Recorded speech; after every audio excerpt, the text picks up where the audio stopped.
আসসালামু আলাইকুম এভরিওয়ান, কি অবস্থা সবার? আশা করি সবাই ভালো আছেন। তা আমাদের দেশের এই ভয়াবহ অবস্থা খুবই খারাপ। বন্যা একবারে সব কিছু ডুবাই নিছে।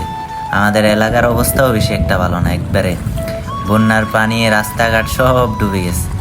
মানে বন্যা এত ভয়ঙ্কর রূপ আমি আর আগে কখনোই দেখি নাই। 2004 সালে নাকি এরকম বন্যা হয়েছিল, বাট আমি তো দেখি নাই, ছোট ছিলাম।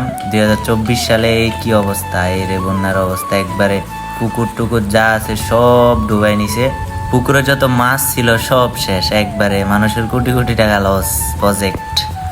মানে পুরা চিত্রটা একবারে কক্সবাজারের মতো লাগতেছে। একবারে কক্সবাজার ফিল পাইতেছে এখন বাসায় বসে বসে। পানির কি অবস্থা! 2-4 দিন আগেও কিন্তু সব কিছুই ঠিক ছিল। একবারে মানে 2-3 দিন 4-5 দিনের মাথায় পানি ভরপুর, বৃষ্টি, আয় হায়, রাস্তাঘাট যা আছে সব শেষ। আল্লাহর রহমতে আমরা এখনো ঠিক আছি, বেশি একটা ক্ষতি হয় নাই।